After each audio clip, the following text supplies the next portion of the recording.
안녕하세요. 오늘도 사연 튜브를 찾아주셔서 감사합니다. 오늘의 사연 시작하겠습니다. 안녕하세요. 저는 이제 막 신혼을 즐기고 있는 결혼 7년 차 여자입니다. 결혼 7년 차인데 아직까지 무슨 신혼을 즐기고 있냐고요? 결혼한 세월 말고 제가 느끼는 기분으로 따지면 요새가 가장 신혼 같으니까 그런 말씀을 드리는 겁니다. 그게 무슨 소리냐고요? 복장 터질 만한 제 사연을 끝까지 들으시면 아마 이해가 가실 겁니다. 전 금속 베어링을 전문적으로 만드는 회사에 오랫동안 다녔어요. 고등학교를 졸업하자마자 취업한 회사인데 함께 계신 분들도 좋고 적성에도 잘 맞아서 쭉 한 곳만 다니고 있었죠.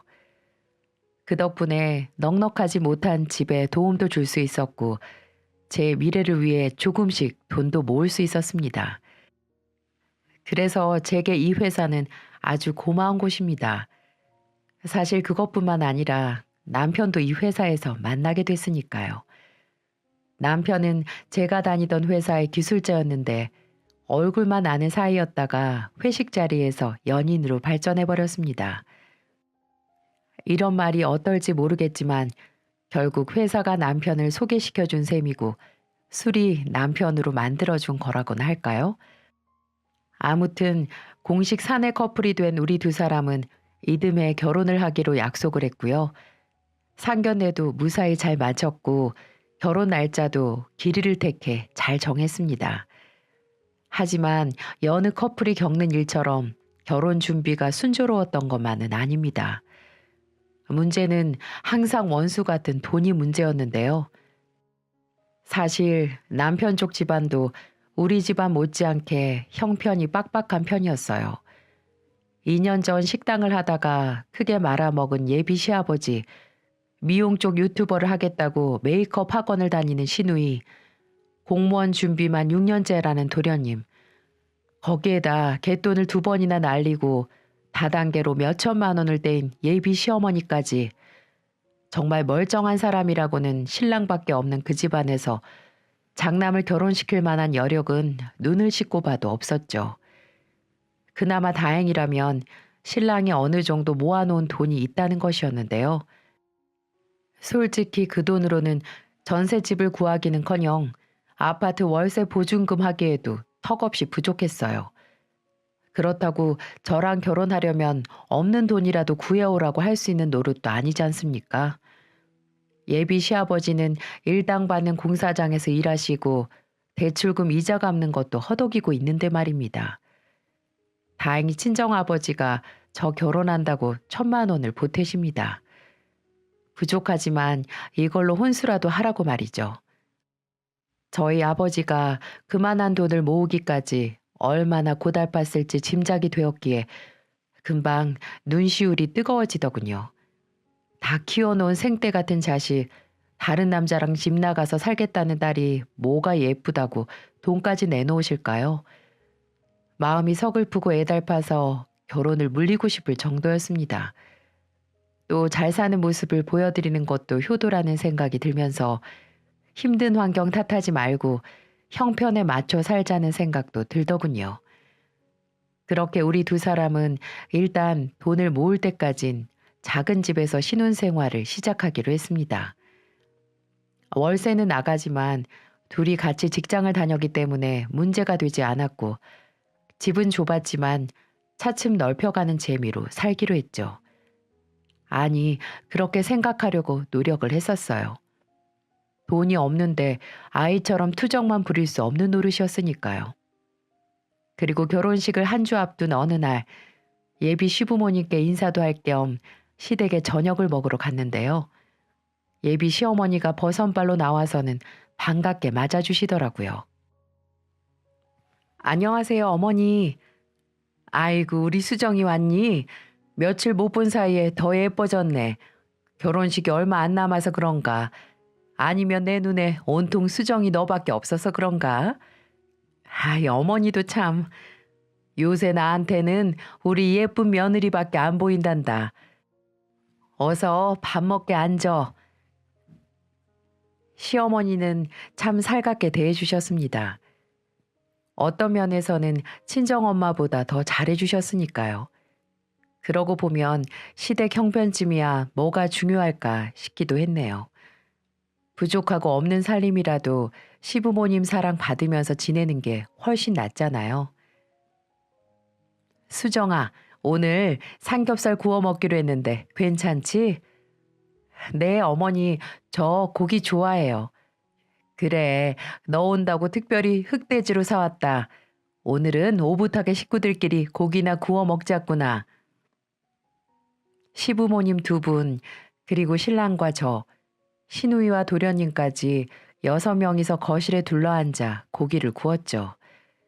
시댁이 워낙 좁아서 숟가락질을 할 때마다 어깨가 부딪혔지만 불편하다는 생각보단 정겹다는 생각이 먼저 들었습니다. 손수 삼겹살을 구워 쌈을 건네주시는 시어머니도 감사했고 절 흐뭇하게 보는 시아버지도 따뜻했어요. 물론 무뚝뚝한 도련님과 얄밉게 말을 하는 시누이가 좀 그랬긴 했지만 말입니다. 이제 저도 이 집안 식구가 된다고 생각하니까 기분이 좀 묘하더라고요. 즐겁게 식사를 마치고 차를 마시며 대화를 나누고 있었는데 시어머니가 제게 뭔가를 건네시는 겁니다.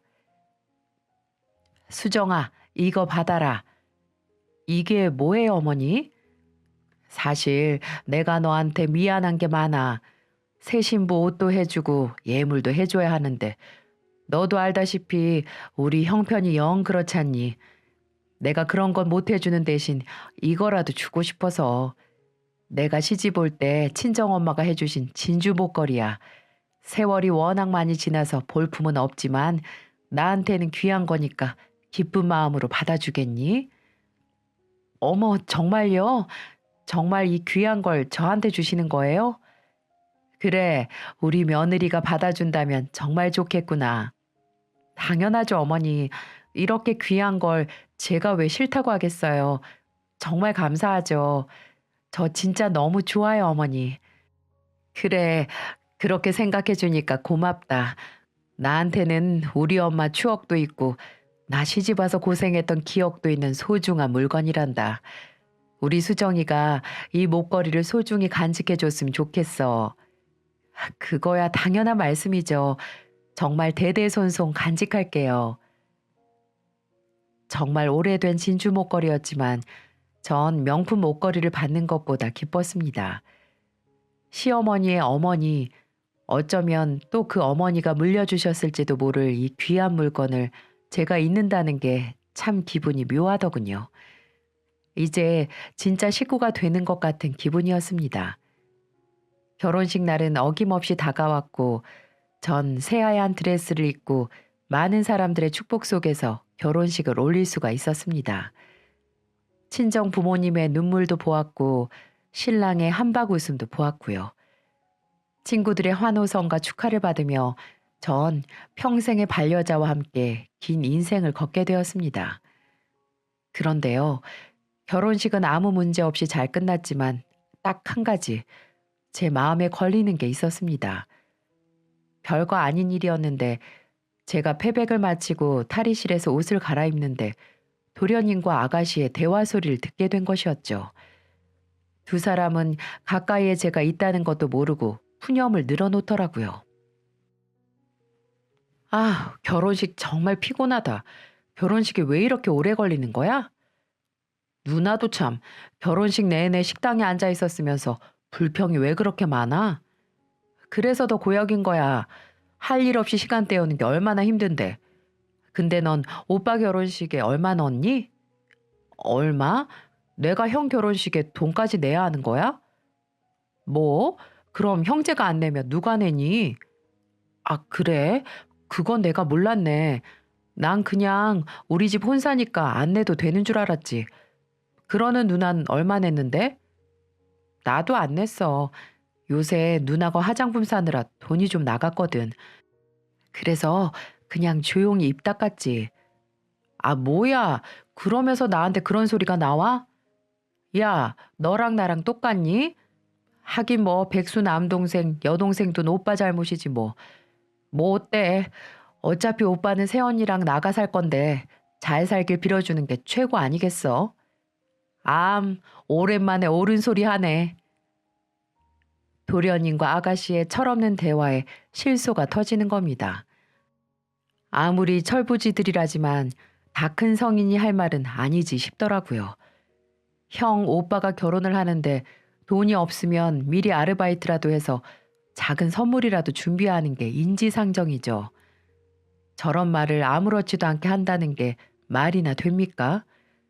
저런 도련님 아가씨가 우리 신혼생활에 딴죽이나 걸지 않을까 은근 걱정이 되더라고요. 아무튼 우리는 신혼여행을 다녀와서 신혼집에서 새로운 인생을 시작했어요.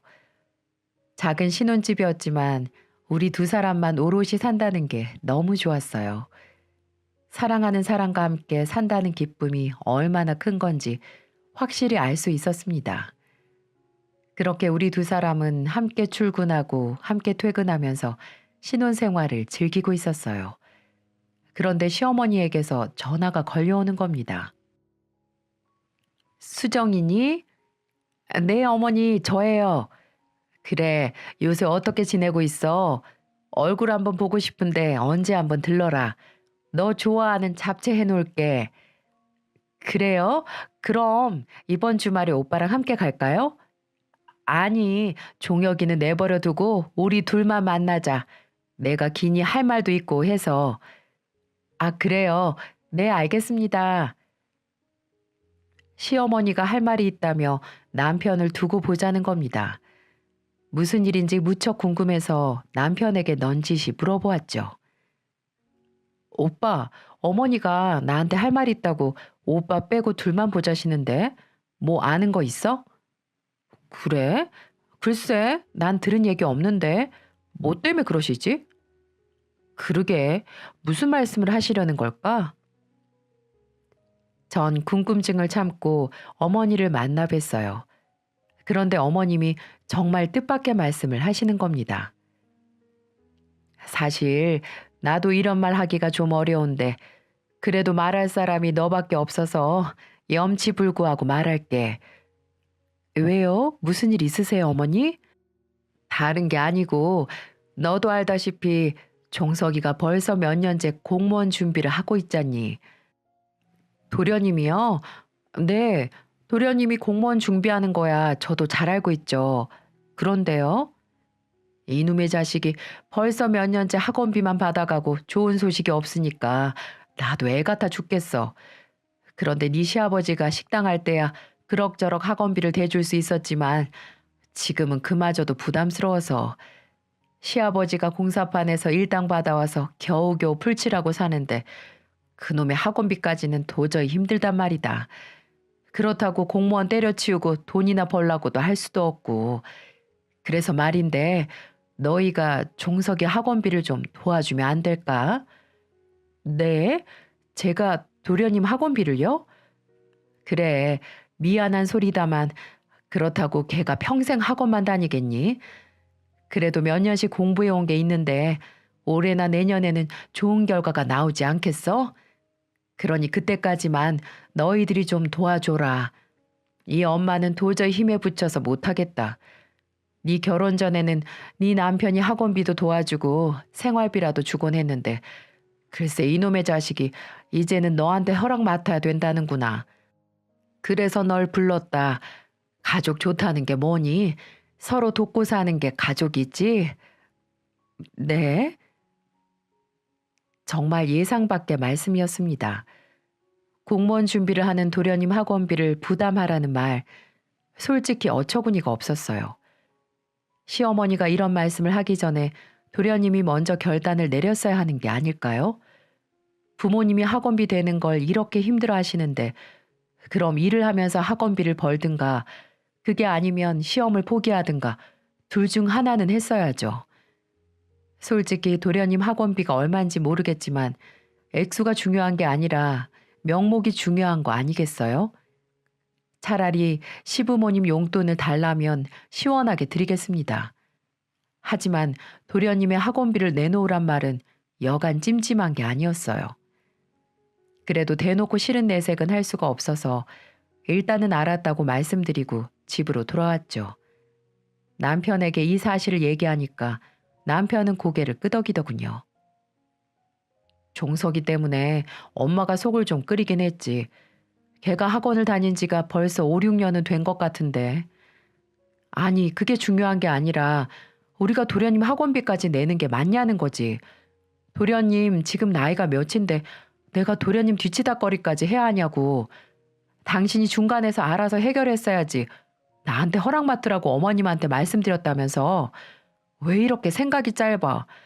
며느리가 돼가지고 그 자리에서 거절하면 어머님 기분이 어떻겠어?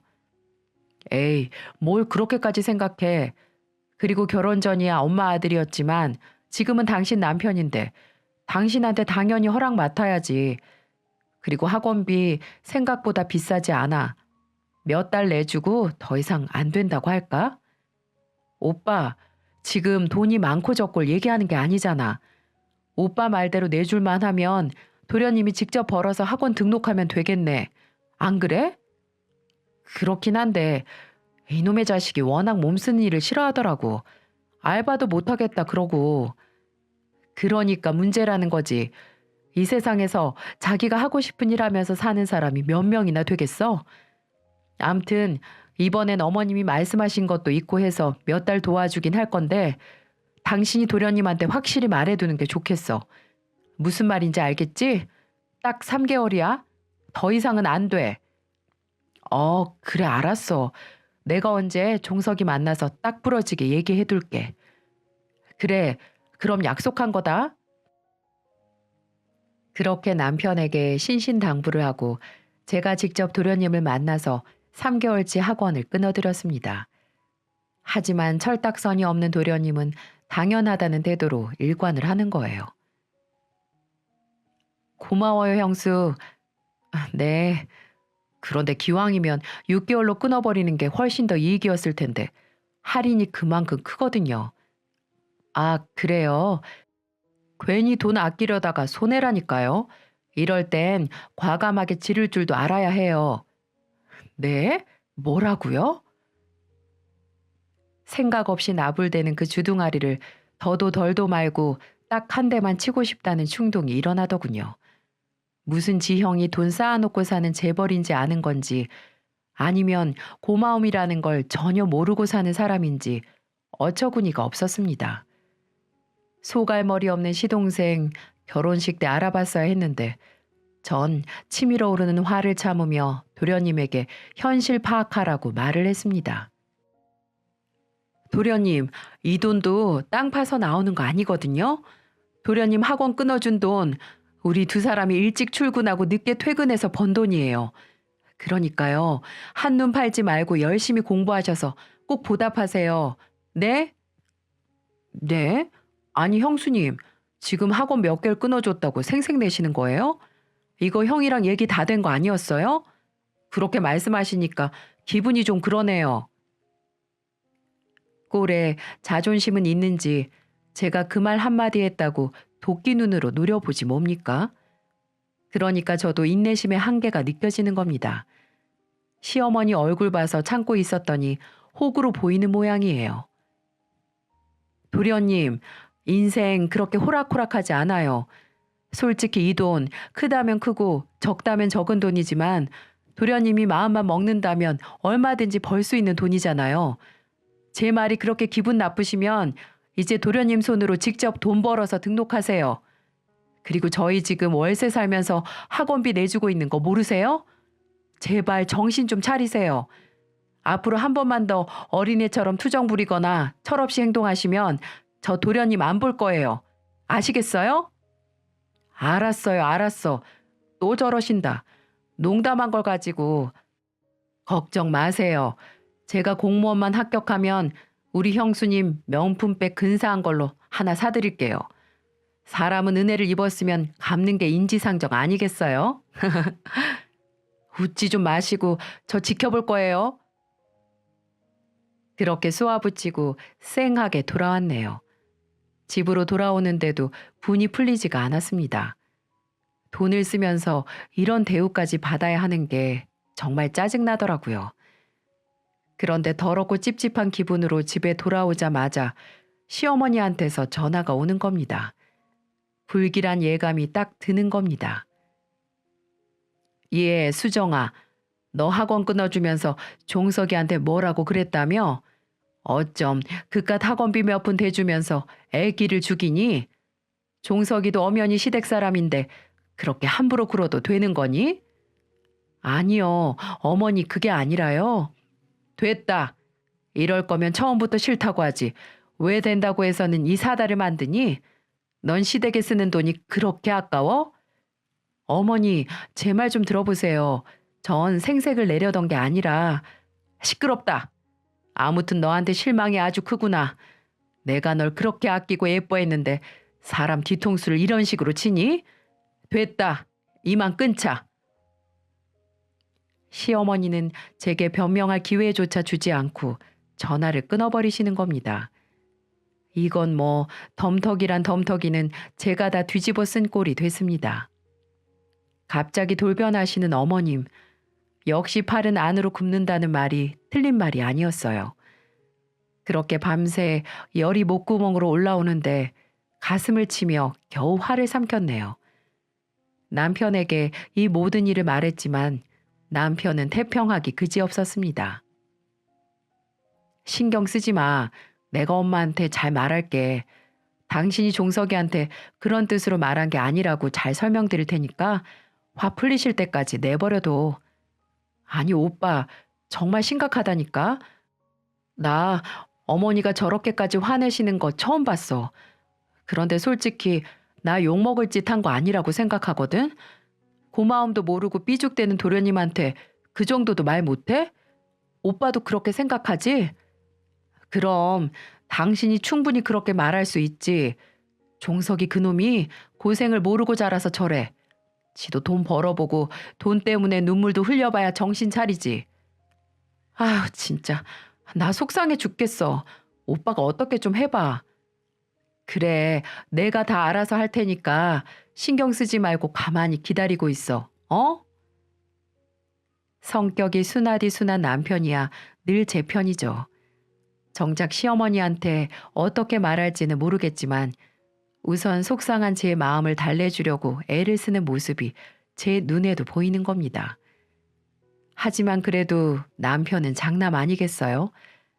그래서 모자란 시댁 형편 조금이나마 거두려고 애를 쓰는 거고 사람 구실 못하는 동생들 도우려고 하는 거 아니겠습니까?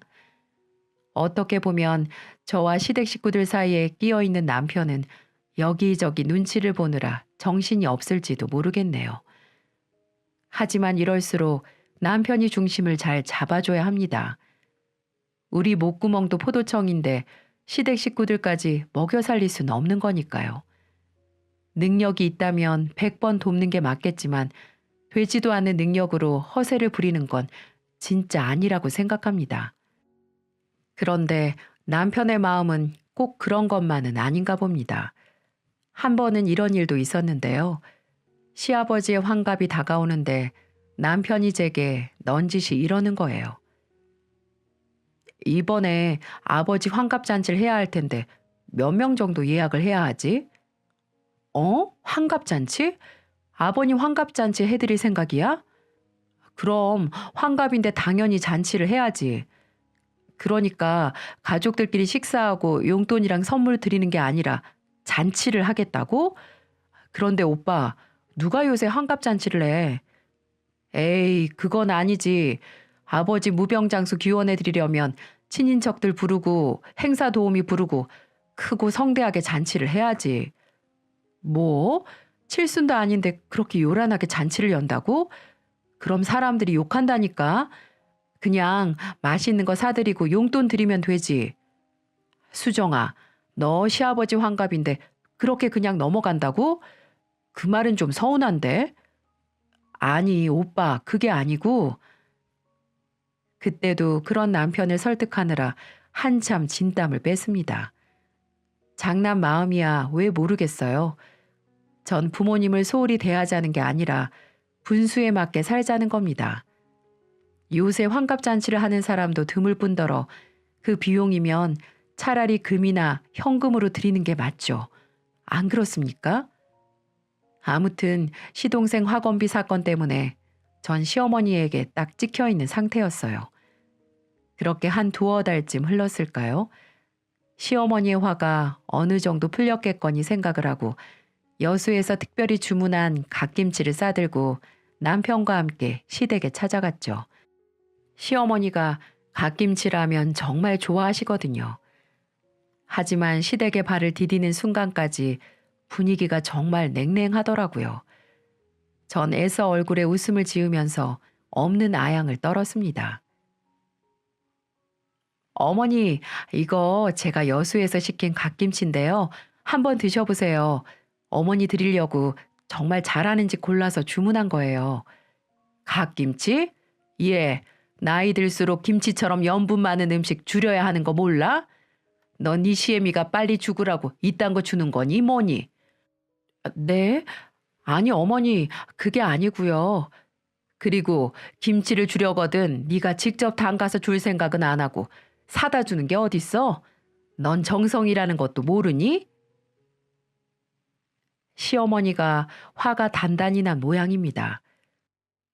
말 한마디 한마디에 서슬퍼런 날이 서 있는데 남편까지도 어쩔 줄을 몰라 하더라고요. 어유 엄마, 이제 그만 좀 해요. 수정이가 엄마 생각한다고 애써서 주문한 건데 왜 그렇게 말씀하세요? 아직도 종석이 학원비 때문에 화가 안 풀렸어요? 누가 그것 때문에 그런데? 사실이 그렇다는 거지, 사실이. 수정이가 지금 주부 몇 년 차인데 김치 한 포기 제대로 담글 줄 몰라서 사다 먹어? 네가 등신처럼 맨날 싸고 도니까 수정이가 저러는 거 아니야? 엄마, 무슨 말이 그래요. 싸고 돌긴 누가 싸고 돌아요. 엄마는 아내한테 최선을 다하는 게 그렇게밖에 안 보여요? 으이구, 이 등신아.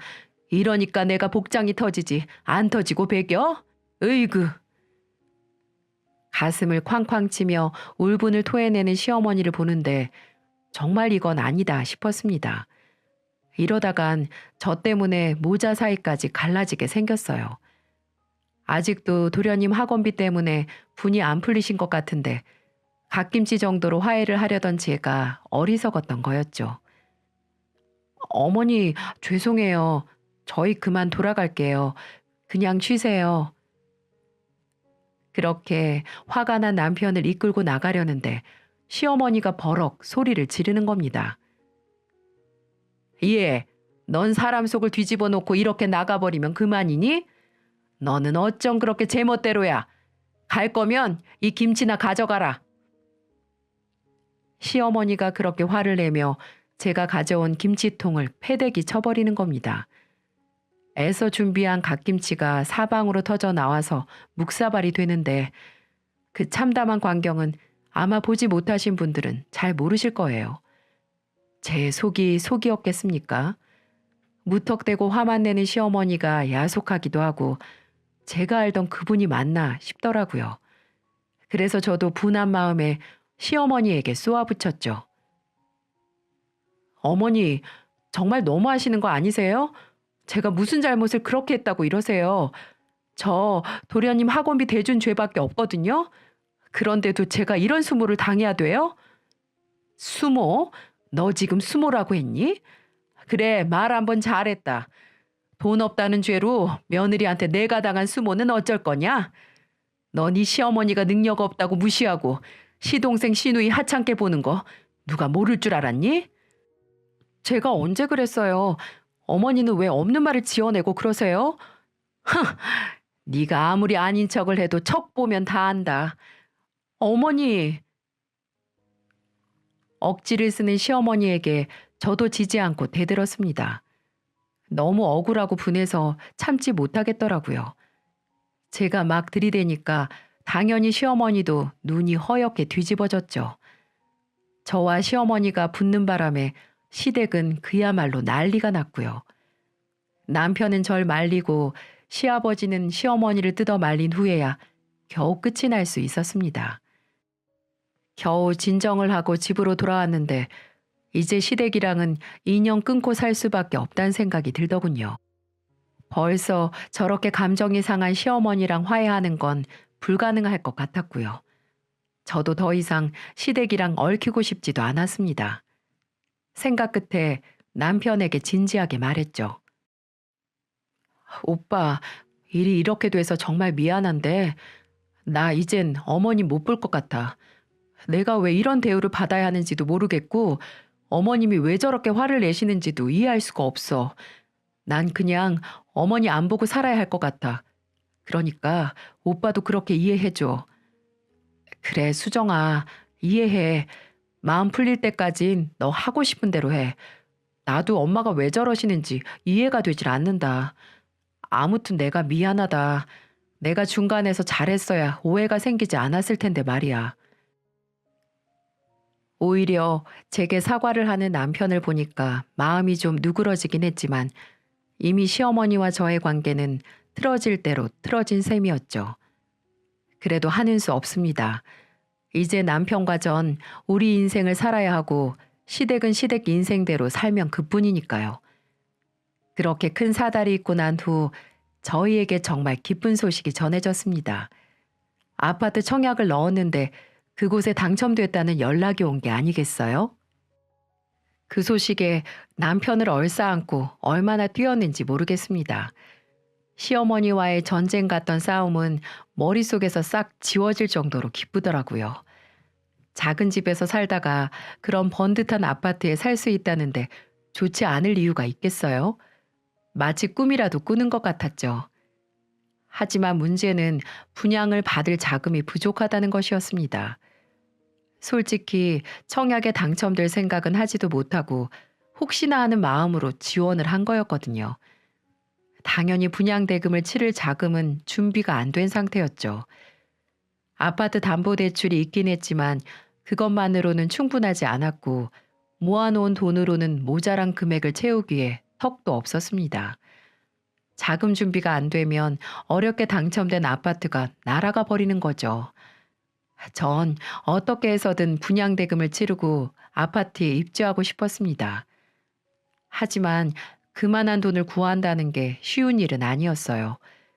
남편과 제가 백방으로 알아봐도 부족한 돈을 메우기엔 역부족이었습니다. 남편과 저는 예민해질 수밖에 없었어요. 중도금을 치러야 하는 날은 점점 다가오는데 도통 답을 찾을 수가 없었습니다.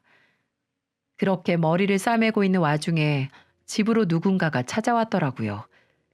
문을 열고 보니 얄미운 밉상 시누이가 아니겠습니까? 어머 아가씨, 아가씨가 여긴 웬일이세요? 그동안 잘 있었어요, 새언니? 촬영 때문에 근처 볼 일이 있어서 왔다가 가방 돌려주려고 들렀어요. 가방이요? 무슨 가방이요? 언니 가방이요. 이거 저 빌려줬잖아요. 네?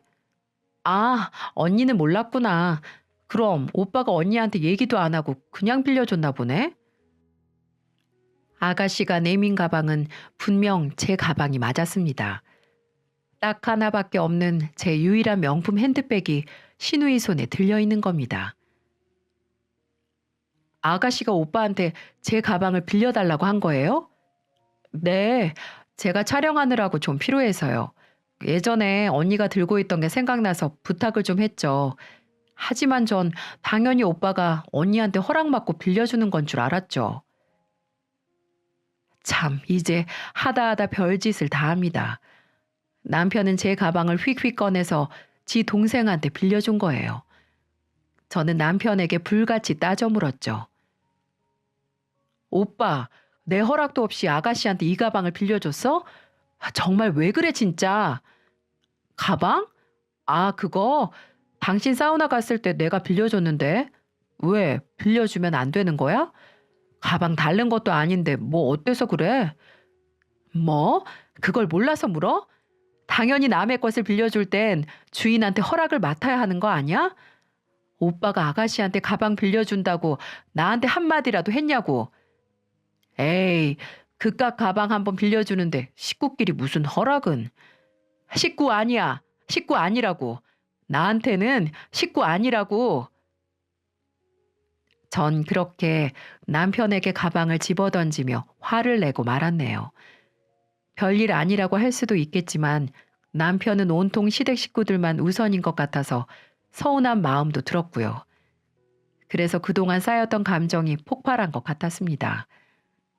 아무튼 제가 남편에게 화를 낸 덕에 며칠간 냉전이 있었지만 남편이 들고 온 기쁜 소식에 우린 극적으로 화해할 수 있었습니다. 수정아, 중도금 구했어. 어? 진짜야? 어떻게? 사장님한테 말씀드려서 특별히 회사 대출을 받기로 했어. 회사 대출? 사장님 웬만하면 대출 잘 안 해주시잖아. 어떻게 말씀드렸어? 어떻게 말씀드리긴 현재 상황을 솔직히 말씀드렸지.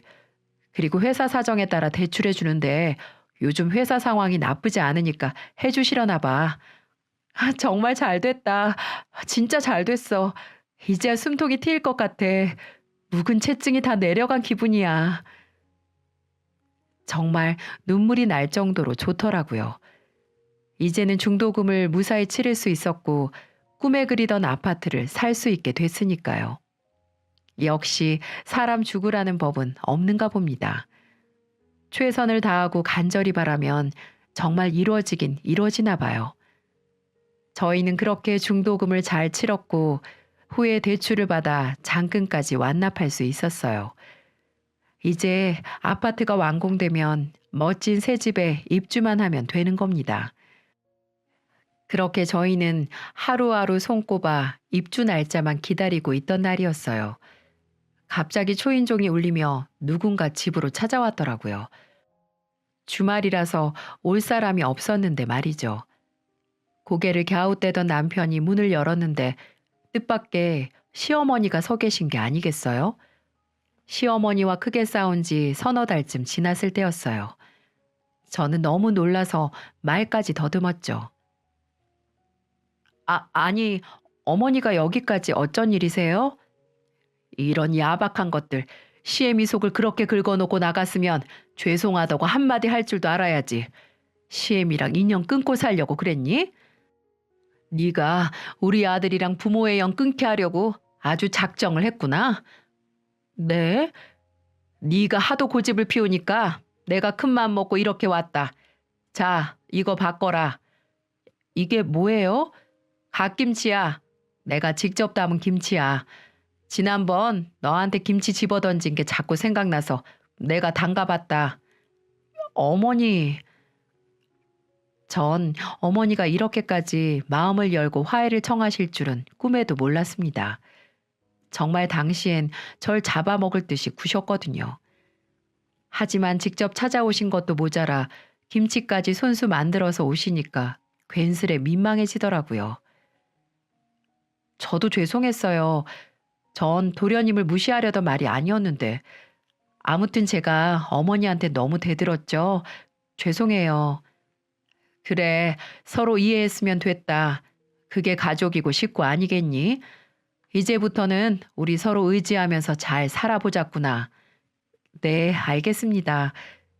그리고 종석이 이번에 시험 합격했다. 네?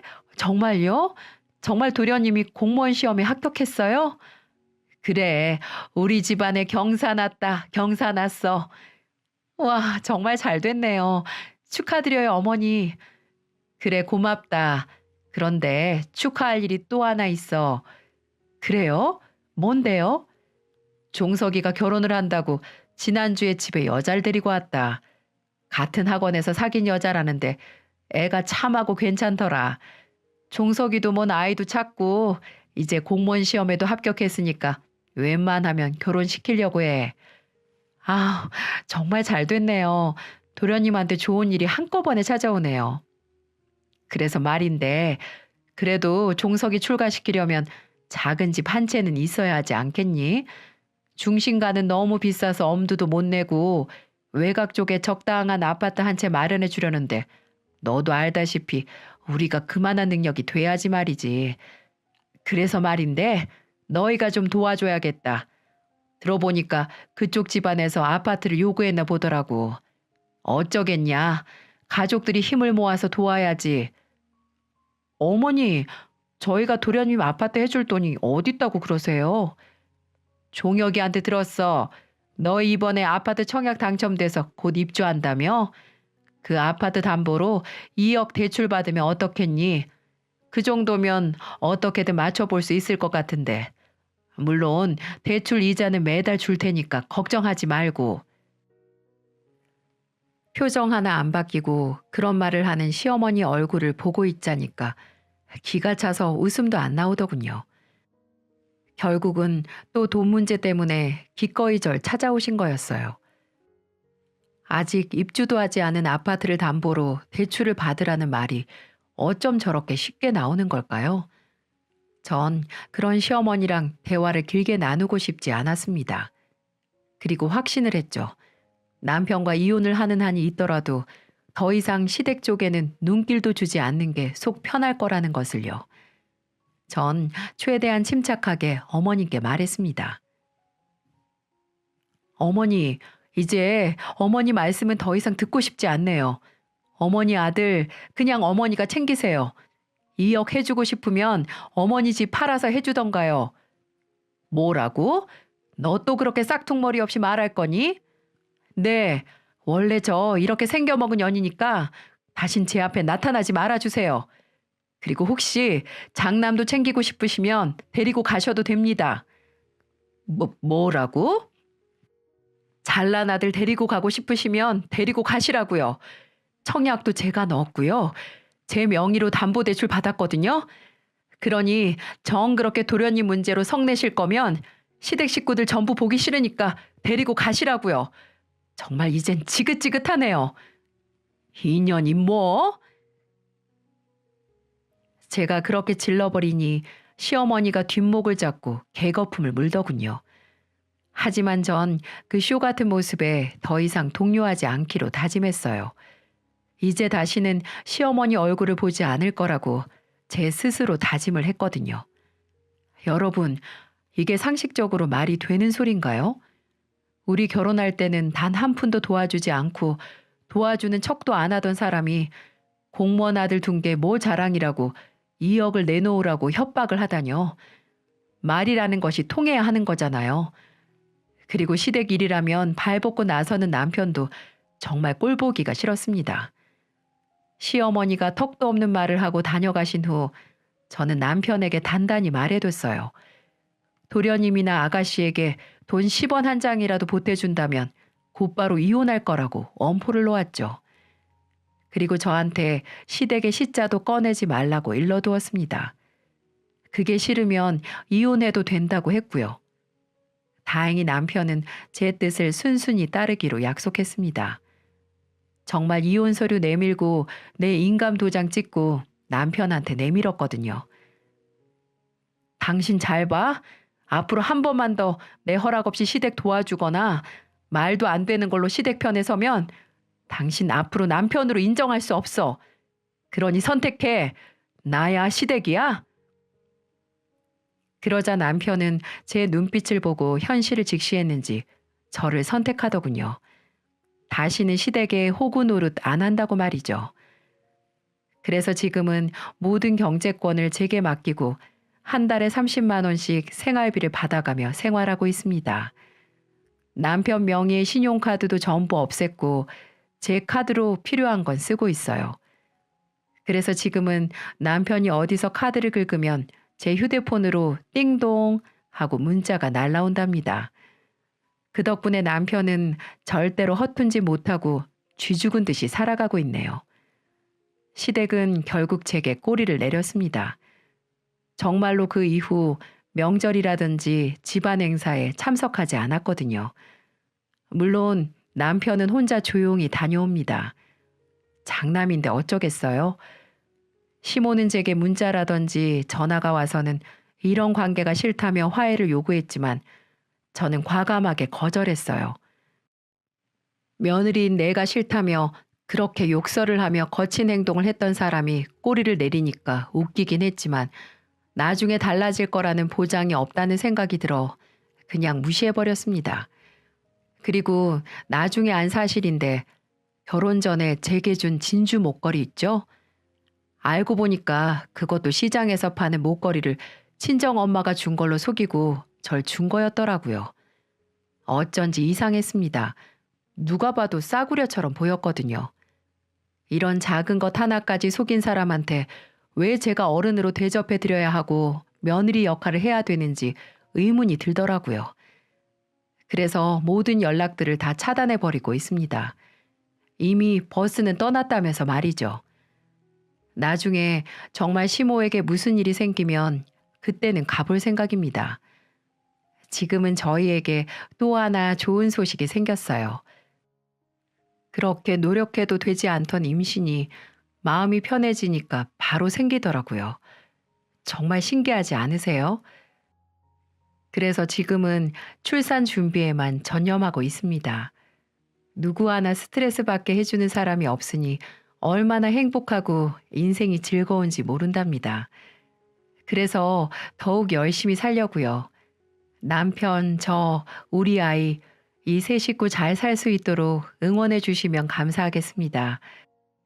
저도 여러분들 항상 기쁜 일, 좋은 일, 행복한 일만 있으시길 응원해 드릴게요. 제 사연은 여기까지입니다. 다들 힘내시고 함께 해주셔서 감사합니다. 안녕하세요. 사연 읽어주는 남녀입니다. 오늘도 와주셔서 감사드리며 그럼 오늘의 사연 바로 소개해드리겠습니다. 누군가와 40년쯤 같이 살다 보면 문 열고 들어와 신발 벗는 소리만 들어도 저 사람이 오늘 어떤 기분이겠구나를 알게 됩니다. 그게 부부겠죠. 가끔은 아무 말도 하지 않아도 한숨 소리 한 번, 눈빛 하나에 무슨 일이 있는 것 같다는 느낌을 받기도 하고요. 특히 저는 그런 쪽으로는 좀 더 예민한 부분이 있어서 남편에게 무슨 일이 생기면 남보다 좀 빠르게 알아채는 편입니다.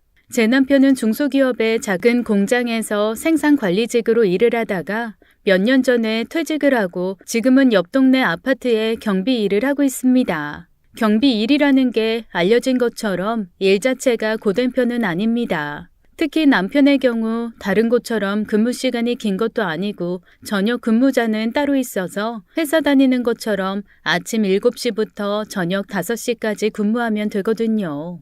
처음에는 험한 일 해야 하는 거 아니냐고 걱정했는데 정말 중요한 우편물 정도 챙겨주고 이상한 사람 들락거리지 않는지 살피고 하루 한두 번 재활용 쓰레기장 정리 정도 하면 된다고 하더라고요.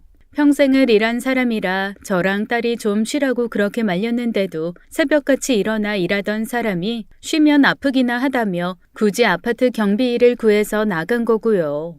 워낙 꼼꼼하고 성실해서 처음 하는 경비 일인데도 크게 힘들다 괴롭다 얘기 없이 잘 다녔습니다. 거리도 멀지 않아서 오고 가는 길 운동 삼아 걷기도 하고 가끔은 퇴근길에 제 심부름으로 장을 봐오기도 합니다. 오래된 아파트라 그런지 나이 드신 분들도 많아서 거기 친구처럼 지내는 사람들도 생기고 손주처럼 구는 아이들도 생겨서 남편은 건강이 허락하는 한 최대한 오래 일하고 싶다는 바람을 종종 비추곤 했죠.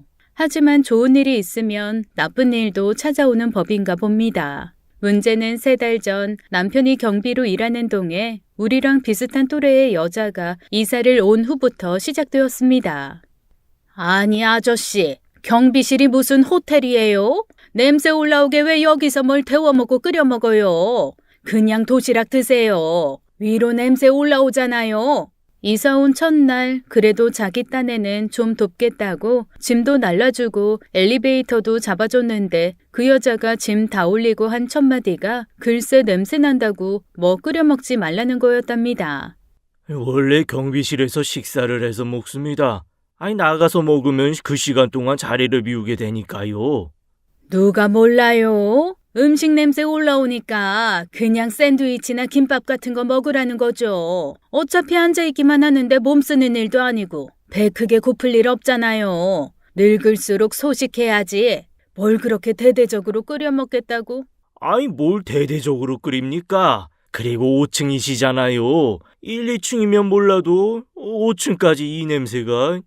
올라오죠. 냄새는 높은 층으로 더 많이 올라오는 건 몰라요? 상식이잖아요. 내가 아주 MSG 국물 냄새 딱 질색이거든요. 앞으로 자제하세요.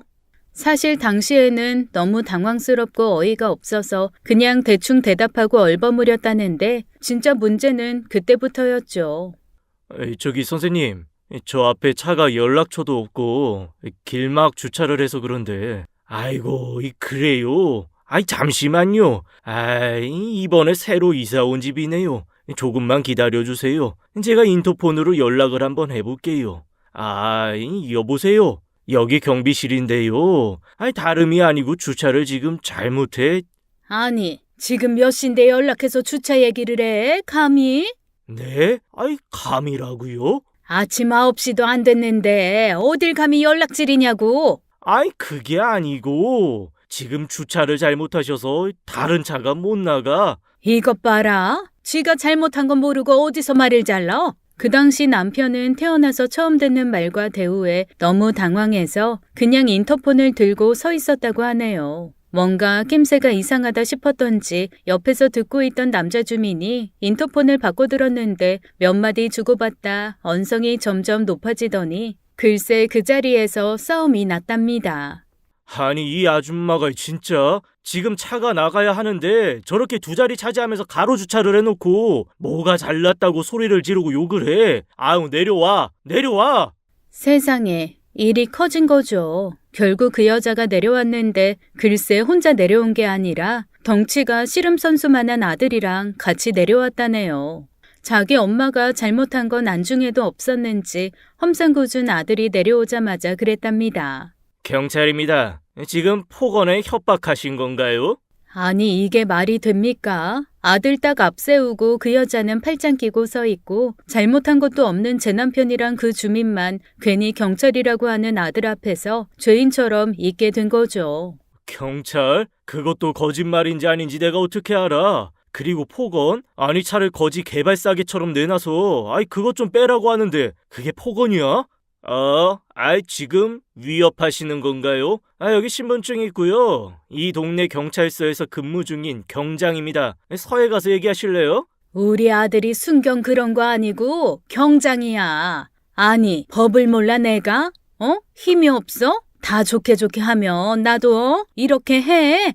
아니 그리고 아저씨, 대체 아저씨가 하는 일이 뭐야? 올라와서 차키 좀 달라고 해서 빼주고 그래야 하는 거 아니야? 어디 아침 대바람부터 인터폰으로 사람을 오라가라? 기분 잡치기 말이지. 제가 경비 일을 하는 거지. 발레 파킹을 하는 건 아니지 않습니까? 그리고 원래대로라면 주차 저렇게 하시면 안 되는. 됐고요. 원래 아파트 관리에서 주차 관리 이런 거 다 포함입니다. 앞으로 일일이 연락하지 마시고 알아서 해결하세요. 경찰 필요하시면 말씀하시고. 네? 더 어이없는 건 이때부터였다네요. 나 마음이 너무 상해서 저 차 못 빼줘. 내 마음 가라앉고 치유가 되면 그때 빼줄게요. 미친 거죠. 그리고는 정말 차를 안 빼주고 아들이랑 올라갔다네요. 세상에 얼마나 어이가 없었는지 차 빼달라고 했던 주민이 명언을 남기고 조용히 택시를 부르더랍니다. 와, 더러워서 피하긴 하는데 저 똥은 냄새도 고약하네. 슬프게도 그 주민 남자분이 했던 그 말은 이후로도 쭉 맞는 말로 증명이 되었습니다. 여기요, 아저씨. 네? 왜 그러세요? 이거 분리수거 좀 해요. 제가요? 그럼 여기 누가 또 있어요? 집에서 나온 건 각자 하셔야죠. 아우 진짜 이 아저씨 갑갑하네. 어차피 분리수거장 정리하잖아요. 그냥 그때같이 정리한다 생각하면 되는 걸 월급 따박따박 받으면서 뭐 그렇게 융통성 없이 굴어요. 아니 무슨 조선시대 하인한테 하듯 자기 할 말만 하더니 크게 2봉지나 되는 쓰레기를 툭 버리고는 쌩하니 올라가 버렸다네요. 사실 그때까지만 해도 남편은 좋은 게 좋은 거다 싶어 이번엔 그냥 해주자 싶었다는군요. 그런데 쓰레기 봉지를 열고는 경악했대요. 이게 뭐야? 맙소사, 재활용 분리수거라고 갖다 준 쓰레기 봉투 안에는 정말 온갖 쓰레기가 다 들어있었답니다. 배달시켜 먹고 난 음식도 그랬지 하다못해 화장실 여성용품 쓰레기까지 와르르 들어있는 걸 보고 남편은 오랜만에 뚜껑이 열리는 것 같았다네요. 진짜 보자 하니까? 화가 난 남편은 그 쓰레기 봉지를 들고 그대로 다시 올라갔다고 합니다. 그리고 배를 눌러 여자를 불렀대요. 아니 그런데 방금 올라간 게 분명한 여자가 안에서 꼼짝도 않고 대답도 없더랍니다. 저기요. 503호. 집에 계신 거 알아요. 아니, 나오세요. 벨도 눌러보고 문도 두들겼는데 안에서는 아무런 반응이 없었습니다. 앞집에서도 나오고 옆집에서도 나오는데 딱 그 집만 안 나오더래요. 아저씨, 왜 그러세요? 아니, 이 쓰레기를 그냥 놓고 가셔서. 포기하세요. 포기하면 편해요. 네? 남편이 복도에서 그 여자를 부르는 소리를 듣고 뭔 일인가 싶어 나온 이웃 여자가 남편에게 포기하라면서 해준 얘기는 가관이었습니다. 저기 애기 엄마. 네, 무슨 일이세요? 아니, 내가 안 그래도 딱 중국집에서 마파두부 하나 시켜 먹으면 좋겠다 했는데 애기 엄마 집에 짜장면이랑 마파두부가 배달 왔더라고. 근데 그 집에 어차피 애들도 어리고 많이 안 먹잖아. 그래서 내가 애기 엄마가 나눠준 셈치고 반 덜어왔어. 괜찮지? 네? 배달 음식에 손을 대셨다고요? 아니, 매번 배달시켜 먹고 내놓는 거 보면 군만두 이런 건 손도 안 대더만. 많이 안 먹는 집이다 싶어서 음식물 쓰레기도 줄여줄 겸 내가 생각해 준 건데 왜 그렇게 정색을 해? 이웃끼리 음식 좀 나눠 먹고 그런 것도 못해? 나눠주는 건 제 마음이고 이렇게 남의 배달 음식에 손대시는 건 도둑질이죠. 뭐? 아니, 지금 어디서 누굴 도둑 취급하는 거야? 야, 내 아들이 경찰이야. 젊은 여자가 싸가지만 없는 줄 알았더니 정도 없네. 아, 진짜 치사하고 더러워서 안 먹어. 적반하장도 유분수지 버럭 소리를 지른 그 여자는 글쎄 반도 아닌 거의 다 덜어서 가져갔던 마파두부밥을 그 집 앞에 휙 던지듯 놓고 들어가 버렸답니다. 당연히 기분이 상한 앞집은 마파두부밥은 손도 안 댔고 그 다음부터는 일절 배달 음식을 시키지 않았다네요. 아저씨, 그냥 정신이 나간 여자예요. 뭐랄까, 응대하면 내가 같이 이상해지는 그런. 그러니까 와, 걷다가 똥 맞았네. 재수 더럽게 없네. 하고 그냥 어지간하면 넘어가세요. 이웃의 말을 듣고 한숨을 푹 쉰 남편이 그래. 아, 이번 한 번 아주 세게 내가 재수 온 붙었다 생각하고 해주자. 하며 돌아서려던 그때였습니다. 엘리베이터 문이 열리면서 그 경찰이라는 아들이 저벅저벅 다가오더니 그러더래요. 지금 위협 협박 신고 받고 왔습니다. 네? 아니, 정말 해도 너무하네. 경찰이면 제대로 경찰 노릇을 해요. 이 아저씨가 지금 무슨 위협 협박을 했다고? 황당함에 잠시 말을 잊었던 남편이 막 응대를 하려던 찰나 아무리 배를 눌러도 대답 없던 집안에서 갑자기 울음소리가 들리더랍니다. 아이고, 내가 정말 서럽고 무서워서. 아니, 내가 무슨 잘못을 했다고. 없는 말 지어내서 모함하는 이유도 서러운데 쓰레기 들고 올라와서 테러한다고 협박하는 걸 왜 당해야 하냐고. 대한민국은 법이 없냐? 무섭고 서러워서 못 살겠다. 미쳤나 봐, 저 여자 진짜. 저기요, 말 조심하시고요. 지금 신고 들어온 거로 협박, 주거 침입 시도 쓰레기 테러인데 맞습니까? 지금 손에 든 그 쓰레기 뭡니까? 아니, 이건 내 쓰레기가 아니라 이 집에서 나온 건데. 이 집에서 나온 쓰레기라는 증거 있습니까? 그리고 만약 맞더라도 그 쓰레기 왜 들고 오신 거죠? 아우, 답답해. 이 집 아줌마가 나보고 버리라고 경비실에 갖다 놨는데 그걸 내가 왜 버립니까? 그래서 다시 가지고 올라온 건데 납득이 안 되는 말인데요. 어떻게 사과하고 내려가실래요? 아님 서로 가서 제대로 진술하고 조사 시작해볼까요?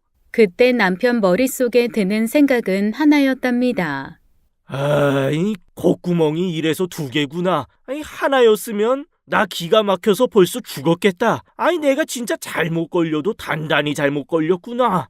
결국 그날 남편은 가슴만 팡팡 치면서 내려와 자기 돈으로 종량제 봉투 큰 걸 사서 그 쓰레기를 1시간 넘게 정리해서 버렸다네요. 그리고 집에 오면서 소주를 2병 사가지고 들어오더군요. 그 힘든 공장을 다니면서도 집에서는 술 한잔 안 하던 건실한 사람이었습니다. 그런 남편이 소주 2병을 가지고 와서 아무 말 없이 김 한 봉지 뜯어 벌컥거리고 마시니 제가 얼마나 놀랐겠어요. 아니, 여보, 대체 왜 이래요? 그때 처음 들었습니다. 남편 일터에 이사 온 그 여자 얘기를 말이죠. 아니, 뭐 그런 여자가 다 있어? 당신 그러면 그동안 그걸 다 당하고 있었어? 나 원참 사람이 물러도 유분수지. 아니 당할 걸 당하고 있어야지. 아유, 시끄러워. 당신은 가만히 있어. 가만히 있긴 뭘 가만히 있어. 어이가 없네. 아니 누구 나는 경찰 없어? 내가 확 그냥. 시끄러. 아니 왜 나한테 소리를 질러. 밖에서 신나게 두들겨 맞고 들어와서 만만한 게 나지 아주 그냥. 사실 남편에게 저까지 그렇게 버럭하고 싶지는 않았습니다. 그런데 너무 속이 상하더라고요. 제 남편 알게 모르게 마음고생 많이 하고 산 사람입니다. 처음에 선볼 때는 그래도 꽤 사는 집 아들이었어요. 돌아가신 시아버지가 연탄 사업을 꽤 크게 하셨었고 제취로 들어오시긴 했지만 시어머니 쪽 친정도 지방에서 땅 좀 가지고 있는 집이었거든요. 그런데 사업이라는 게 참 웃긴 것이 키우는 데는 10년, 20년이 걸리는데 무너지는 건 열흘이면 충분하더라고요. 연탄 사용량이 점점 줄고 보일러들을 들여놓기 시작하면서 시아버지 사업은 하루가 다르게도 아니고 매 시간이 다르게 무너지기 시작했습니다. 처음에는 친정 돈도 갖다 쓰며 시아버지를 도왔던 시어머니는 결국 마지막 부도를 앞두고 이혼 선언을 하셨고 그렇게 홀로 남은 시아버지는 억대 빚을 지고 파산하셨죠. 그때가 저희 결혼하고 2년이 채 안 되었을 때의 일이에요. 충격과 좌절이 컸던 시아버지는 그 길로 어디 산속 깊은 데 들어가서 자연인처럼 사시다가 어느 해 겨울 홀로 돌아가셨습니다. 아버지 장례를 치르며 남편은 한 번도 울지 않더군요. 남들은 독하다 어쩌다 했지만 전 알 수 있었습니다. 아, 저 양반이 지금 속에서는 피눈물이 흐르는구나. 정말 슬프구나 하는 걸 말이죠. 그렇게 저희 아버님은 생전에 그렇게 원했던 손자도 못 보시고 쓸쓸히 돌아가셨습니다. 그렇게 결혼하자마자 저한테 아들 하나만 낳으면 전 재산 다 저 주실 거라고 호탕하게 웃으셨던 게 눈에 여전히 선한데 말이죠. 4대 독자인 남편이랑 결혼해서 제가 제일 많이 들었던 말은 아들이었습니다. 결혼하자마자 들어서 나이가 딸이었는데 시댁 어른들은 누나가 있으면 남동생이 더 안정적으로 자랄 수 있다며 얼른 아들 낳아 남동생 만들어주라고 하셨었죠. 저도 아들 하나 있으면 좋겠다 싶어 막 둘째를 가지려던 그때 시댁 사업이 무너지면서 모든 것이 흐트러지고 만 거였습니다. 은근히 아들을 바랬던 남편은 자기가 하고 싶었던 선생님을 포기하고 좀 더 급여가 높은 공장으로 가면서 저한테 그랬습니다. 우리 형편에 둘은 도저히 무리야. 그냥 우리 딸 잘 키워서 좋은 남자 짝지운 다음 사위를 아들 삼아 잘 살자. 당신 그래도 괜찮겠어? 대가 끊긴다고 아버님 성하실 텐데. 앞으로 세상은 그런 거 별 의미 없어. 내 주변에도 보니까 슬슬 제사 안 지내고 싶어하는 사람도 많더라고. 우리 그냥 딸 하나 잘 키우자. 나 지금 상황에서는 아들이고 딸이고 가족이 더 늘어나는 것 자체가 너무 힘들어. 그리고 아버지 지금 어차피 속세 2년 다 끊고 산에 들어가셨는데 뭐 연연치 않으실 거야. 솔직히 좀 서운했습니다. 어르신들이 그랬거든요. 다 지숟가락 물고 나온다고. 혼자 외롭게 클 딸도 불쌍했지만 저도 사실 든든한 아들이 하나 가지고 싶었습니다. 아무리 사위를 아들 삼는다고 해도 결혼하면 딸이 그 집 사람으로 살지 사위가 우리 집 사람으로 살아주진 않을 테니까요. 그래도 남편의 뜻이 워낙 완강해서 우리는 딸 하나를 애지중지 키우며 살았습니다. 사실 이후의 삶이 팍팍했지만 딸 덕분에 웃으며 살 수 있었죠. 사내 놈처럼 씩씩하기도 하고 딸답게 살갑기도 해서 솔직히 열아들 안 부럽겠다는 칭찬 들으며 살았습니다. 그럼에도 불구하고 저는 길 다니면서 아들이랑 팔짱 끼고 가는 여자들 보면 그게 그렇게 부럽더라고요. 뭔가 든든하게 연애하는 것 같이 보이기도 하고 뭐랄까 괜히 내가 갖지 못해서 더 부럽고 더 안달난다고나 할까요? 남편이 당하고 온 얘기를 듣고도 제가 제일 먼저 한 생각은 그거였습니다. 아이고, 아들 없어 서럽네. 우습죠? 네, 우스울 수 있어요. 그런데 그 이상한 여자 아들이 자기 엄마 편들며 남편한테 대거리를 했다는 얘기를 들으니 갑자기 막 서러운 거 있죠? 아닌 거 알면서도 우리한테도 아들이 있었으면 저렇게 혼자 소주병이나 까게 두지 않고 당장 달려가 멱살이라도 잡아줬겠지 싶은 생각도 들고요. 이래저래 복잡한 마음에 나도 괜시리 부하가 나서 방으로 들어가 누워버렸습니다. 어휴, 저렇게 빈속에 김만 먹으면서 술 먹으면 탈날 텐데. 누워있으면서도 내내 밖에서 혼자 있을 남편 생각에 마음은 편치 않더라고요. 그런데 한 30분 있었나 갑자기 초인종이 울렸습니다. 누구세요? 엄마! 앞불싸. 그제야 기억이 났습니다. 며칠 전 딸이 오늘 사위랑 같이 저녁 먹으러 오겠다고 했었거든요. 무슨 정신인지 까맣게 잊고 있었지 뭡니까. 안 그래도 사위랑 남편 사이가 어색하고 대면대면한데 이거 큰일이다 싶었습니다. 일단 허둥지둥 문을 열었더니 딸하고 사위가 두 손 가득 선물을 들고 서 있더군요. 뭐야, 왜 이렇게 늦게 열어요? 장모님, 저 왔습니다. 그래요, 어서 와요. 아우, 엄마, 나 결혼한 지 이제 2년이 다 돼가는데 아직도 사위한테 존댓말해? 뭐 어때? 서로 존중하고 좋지 뭐. 아유, 장모님, 제가 불편합니다. 이제 좀 편하게 대해주세요. 아유, 시간 더 지나면. 하여간. 어머, 아빠! 둘이 어쩐 일이야? 아버님, 저 왔습니다. 예. 어쩐 일로 연락도 없이? 응? 엄마가 얘기 안 했어요? 오늘 우리 저녁 먹으러 온다고 했는데. 예, 미안해. 내가 정말 까맣게 잊었어. 요즘 아주 내 정신이 아니야. 저기 장서방, 미안해요. 요 앞에 맛있는 칼국수집 있는데 거기 나가서 먹읍시다. 장서방 칼국수 좋아하지요? 네, 저는 상관없는데. 아버님 혼자 술 드신 거예요? 무슨 일 있으신가요? 그러니까 나 자라면서 아빠가 집에서 술 드시는 걸 한 번도 못 봤는데. 엄마, 아빠 진짜 무슨 일 있어요? 이걸 말을 해 마라 싶은 생각에 슬쩍 남편을 봤습니다. 그랬더니 남편이 빠르게 미간을 찡그린 채 눈을 두 번 착착 굴리더라고요. 얘기하지 말라는 거였죠. 아니야, 네 아빠 집에서 술 잘 마셔. 너 몰래 마셔서 그렇지. 아버님, 저도 집에서 술 마시는 거 좋아하는데 이 사람이 통 허락을 안 해줍니다. 혼자 드시는 날 있으시면 저 불러서 같이 드세요. 15분이면 달려옵니다. 항상 제가 또 아버님 옆에 있지 않습니까? 다음에 기회 되면 부르지요. 네, 꼭 불러주십시오, 아버님.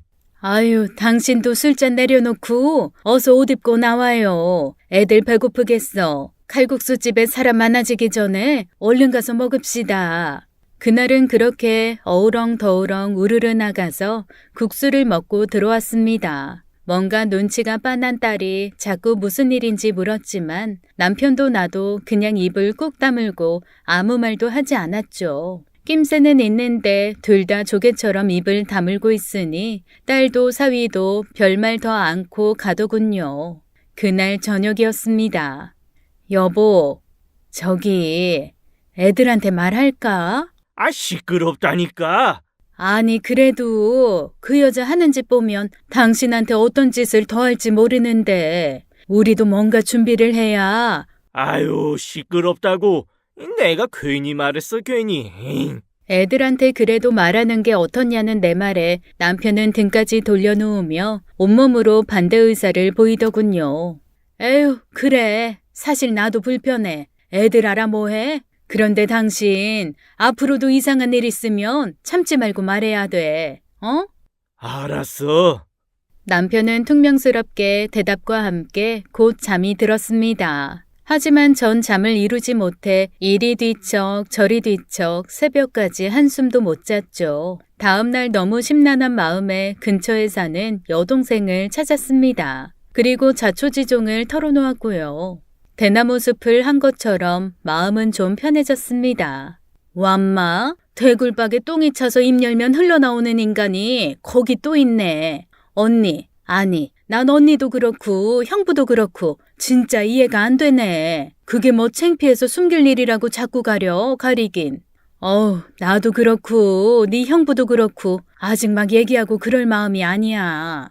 아니 진짜 두 사람 다 이상한 결벽증 있어. 그런 아나무인 개 베이비 같은 것들은 딱 짓눌러줘야 깨갱하고 살인다니까. 인격적으로 대해줄 필요가 없어요. 망나니처럼 칼을 휘둘러야 내가 덤빌 상대가 아니구나 한다고. 아우 그러니까 그 칼을 뽑기가 싫다고. 언니지만 이해가 안 돼. 아니 나도 처음엔 좀 뜨악하긴 했어도 어차피 이렇게 된 거 가지고 있는 좋은 칼 있으면서 그걸 왜 안 써? 내가 왜 너한테 와서 얘기를 했니? 나올 얘기 뻔히 알면서. 나 간다. 요즘엔 아주 네 형부 출근하고 나면 내가 조마조마해. 무조건 싫다고 하고 숨길 거 아니야 언니. 인정할 건 인정하고 활용할 수 있는 카드가 있으면 해야지. 사람 사는 거 다 거기서 거기다 언니. 인맥이 짱이야. 응?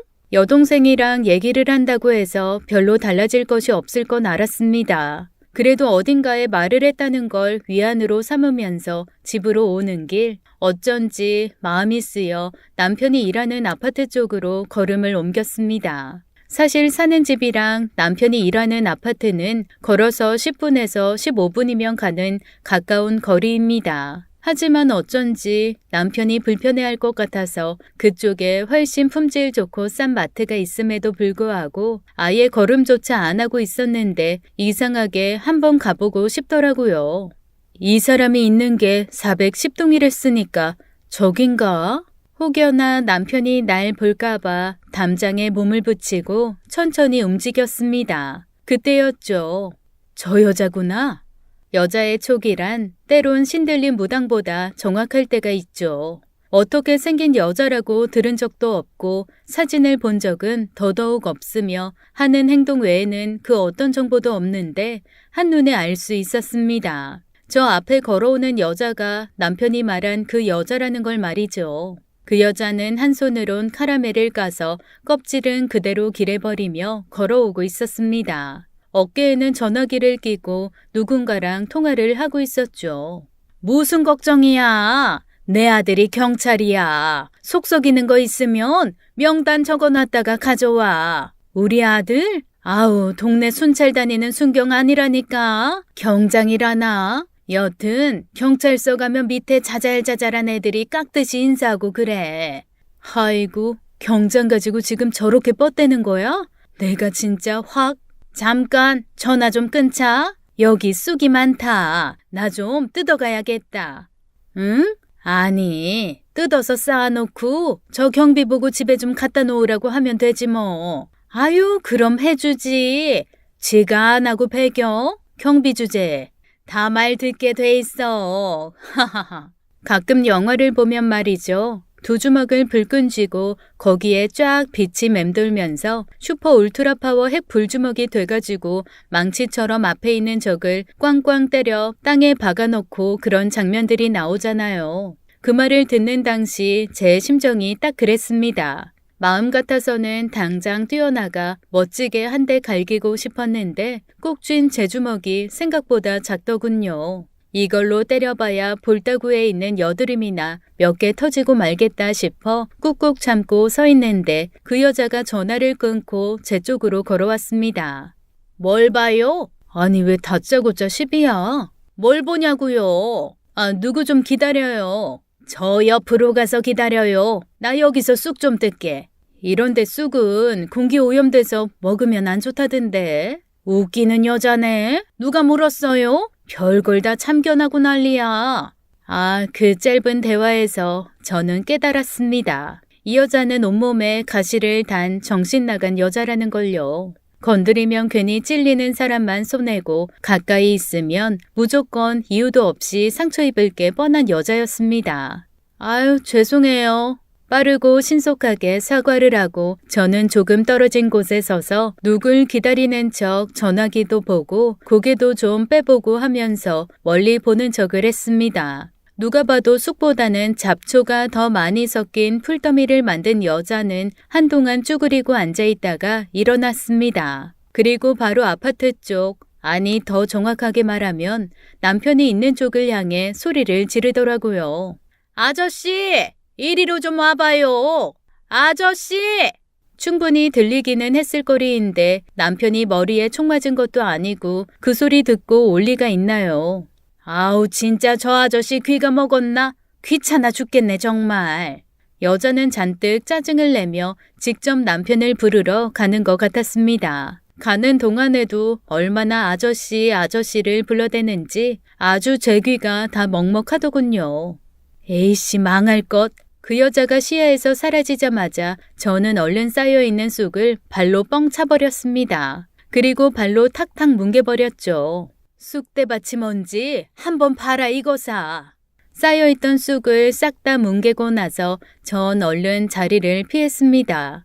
근처에 대충 몸을 숨길 수 있는 곳에 기대서 여자 반응을 기다렸죠. 몇 분 지나지 않아 여자는 있는 대로 뚱한 표정의 제 남편과 함께 쑥을 쌓았던 곳으로 돌아왔습니다. 아이고, 잔뜩 짜증이 났네, 저 양반. 남편은 화가 나거나 짜증이 날 때면 한쪽 눈썹이 갈매기처럼 휘어지는 묘한 표정을 하고 나는데 딱 그때 표정이 그렇더라고요.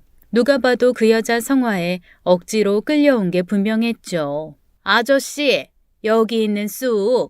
어머? 쑥 어딨어? 뭐가 있다는 겁니까 대체? 여기 내가 뜯은 쑥이 있었다니까. 아니 그럼 지금 나보고 뜯은 쑥 보라고 데리고 온 거예요? 그것 좀 우리 집 앞에 갖다 놓으라고. 이봐요 아주머니. 아니 이 아저씨가 어디서 소리를 질러? 지금 뭘 단단히 착각하고 있는 모양인데 내가 여기서 경비를 하지 당신 하인을 하는 게 아니잖소. 그게 경비가 하는 일이라고. 주민의 편의를 위해 일하는 건데 난 주민이잖아.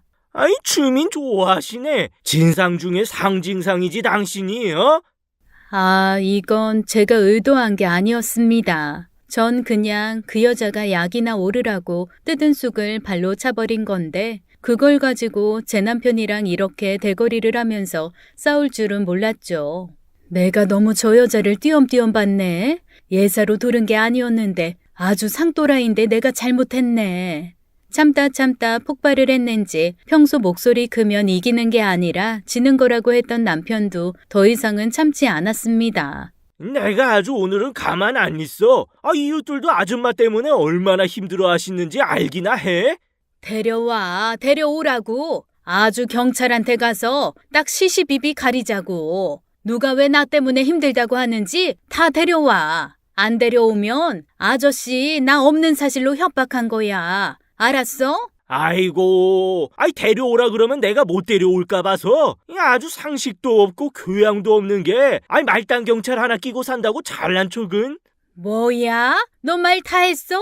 뛰어나가 말릴 새도 없었습니다. 그놈의 여편네가 손톱을 독수리처럼 세우더니 남편에게 바로 달려들었거든요. 그리고 있는 힘껏 손을 휘두르더라고요. 짝! 세상에. 저도 한번 건드려 본 적 없는 남편 뺨을 그 미친 여편네가 있는 힘껏 내려쳤습니다. 결혼 전에 집이 망할 때까지는 나름 곱게 자란 4대 독자 우리 남편. 난생 처음으로 다 늙어서 여자한테 뺨을 맞고는 넋이 나갔더라고요. 표정을 보자 하니 거의 나는 누구고 여긴 어디며 지금 이건 뭔 상황인가 아무것도 생각 정리가 안 되는 얼굴이었습니다. 아니 이 미친 여편네가?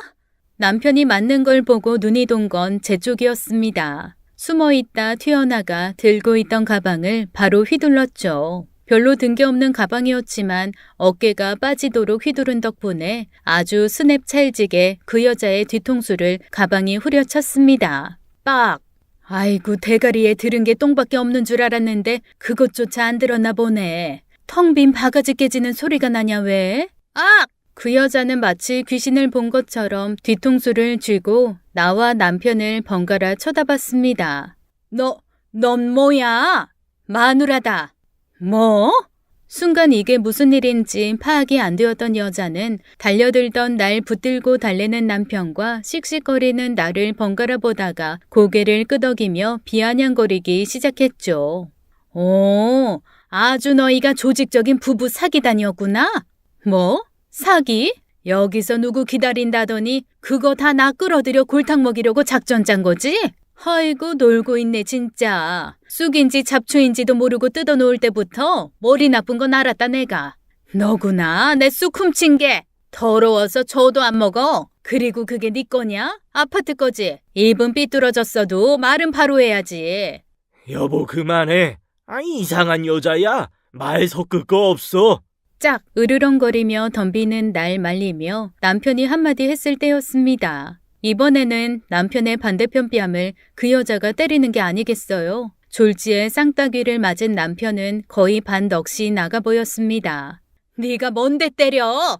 저도 처음 알았지 뭐예요. 전 제가 생각했던 것보다 힘도 세고 목소리도 크고 전투력도 있더라고요. 하긴 아득바득 없는 살림에 애 키우며 살아온 세월 쌓인 내공이 없겠습니까? 하다못해 너 하나는 내가 가만 안 둔다라는 악바리 근성이라도 생겼겠죠. 유순히 참으며 다스려온 내 안의 파이터 기질을 그 여자가 아주 제대로 건드려준 셈입니다. 그렇게 저는 여자에게 달려들었고 고등학교 때도 안 해본 난타전이 시작되었어요.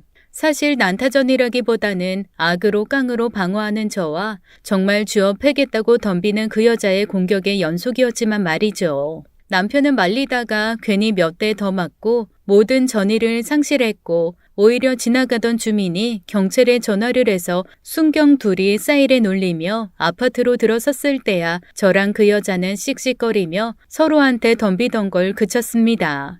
너희 둘 아주 제대로 콩밥 먹일 거야 내가.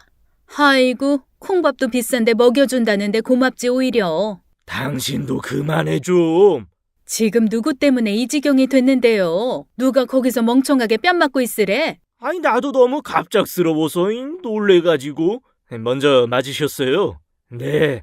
제가 뺨을 맞는 거 보고 지금 제 아내가 달려들어서. 정당방위요 그거. 아주머니, 폭력은 어쨌거나 정당방위가 아니에요. 정당방위 좋아하시네. 대한민국이 법치국가야. 정의는 살아있다고. 내 아들이 지금 아주 딱 기다리고 있으니까 둘 다 무릎이나 잘 문질러 두셔. 딱 꿇고 3일 밤낮을 빌어봐라. 내가 용서해주나. 여자는 아주 기구만장해서 경찰차 안에서도 버럭버럭 소리를 질렀습니다. 앞자리에 앉은 순경이 조용히 가시자고 해도 소용없었죠. 계속 아들 타령만 하며 저희 부부를 째려보고 삿대질을 하고 누가 보면 저희가 아주 큰 죄나 진 것처럼 굴더라고요. 여자 옆에 앉은 저는 자리 내주는 것도 신경질이 나서 엉덩이에 힘을 딱 주고 돌덩이처럼 버틴 채 여자를 밀어내고 있었고 남편은 이 모든 게 꿈이었으면 좋겠다는 듯 문에 탁 붙은 채 바깥만 보고 있었습니다. 이게 무슨 망신이요? 망신은 무슨. 나도 이참에 아주 세상에 다 까발릴 거야. 숨길 거 뭐 있어? 아주 지금은 저렇게 당당하지? 두고 봐 그냥. 아유. 경찰서에 가까워 올수록 여자의 목소리는 커졌고 남편의 어깨는 점점 더 쪼그라들었습니다. 저도 마음이 안 복잡한 건 아니었지만 아주 이참에 본때를 보여주자. 그래 한번 너 하고 싶은 대로 갑질을 해봐라. 내가 오늘 너 하나는 가만 안 둔다. 이런 마음으로 우뚝 버텼죠. 자, 내리세요. 경찰서에 도착 후 경찰이 문을 열어주자마자 그 여자는 대체 뭐가 그렇게 서러운지 거짓 울음부터 터뜨리더라고요. 아이고 억울해서 못 살겠네 내가. 그러자 안에서 허겁지겁 덩치가 곤만한 경찰 하나가 뛰어나왔습니다. 무슨 일이에요? 아이고 아들, 세상에 법도 없나 이 나라는. 백주대낮에 사람을 쥐어패고 부부 사귀다니 선량한 시민을. 아이고 선량 좋아하네. 그리고 부부 사귀단? 그러는 너는 무개념 폭력 아줌마냐? 눈물바람부터 하는 그 여자의 행태가 너무 어이없어 확 쏘아붙였더니 글쎄 그 아들이라는 덩치 큰 아들이 제 앞으로 쓱 나서는 게 아니겠어요. 지금 무슨 말씀하시는 겁니까? 말씀 함부로 하시면 안 되고요. 들어가서 일단 조서 쓰시죠. 아니, 우리가 뭐 잘못했다고 조서를 써요? 범죄 저질렀어요? 누구는 진짜 아는 경찰 없어서 이러고 있는 줄 알아? 여보. 허이고. 주제에 아는 경찰이 있기도 하겠다. 경찰 인맥은 아무나 가질 수 있는 건 줄 알아? 그리고 왜 범죄가 아니야? 남의 재산 쑥대밭 만들어 놓은 죄, 폭력죄, 다 죄지. 정말 놀고 자빠졌네. 아파트 화단에 있는 쑥 뜯어놓고 그게 왜 네 재산이야? 그리고 폭력? 네가 먼저 때렸잖아, 내 남편. 양 옆에서 경찰들이 뜯어 말리건 말건 내가 오늘 여기서 저 여편네 입을 가만두지 않아야지 하는 마음으로 대거리를 하려던 찰나 날 잡던 경찰의 손이 느슨해지는가 싶더니 곧 어딘가를 향해서 경례를 붙이며 인사를 하더군요. 오셨습니까? 아이, 서장님, 어쩐 일로 여기까지? 안녕하십니까? 경찰서장이 나타나자 모든 경찰, 그 여자의 아들까지 일제히 긴장하며 인사를 하더라고요. 그리고 제 남편은 눈을 질끈 감고 더 깊이 한숨을 쉬었습니다. 서장님, 아유, 안녕하세요. 제 아들 아껴주신다는 얘기는 제가 익히 듣고 안 그래도 한번 인사라도 드려야. 아이, 장모님, 장인어른, 이게 대체 무슨 일이십니까? 장모님? 장인어른? 장인? 네, 경찰서장 50 넘은 이 동네 경찰서장이 바로 저희 사위입니다. 여동생이 뽑아들라고 했던 칼이 바로 우리 사위고요. 남편이 자꾸 시끄럽다고 절 입 다물게 했던 아는 경찰이 우리 사위였던 거죠. 남들은 경찰서장 사위라고 하면 어딜 가서도 자랑하겠지만 사실 우리 사위는 딸이랑 20살이 넘게 나이 차이가 나는 늙은 사위거든요. 그래서 저도 남편도 사위 자랑을 마음껏 못하고 사는 중입니다. 한두 살 차이도 아니고 20살이 넘게 차이가 나니 남편과 사위가 딱 한 바퀴 차이 나는 띠동갑입니다. 사위랑 장인이 12살 차이라니 저랑은 고작 10살 차이예요.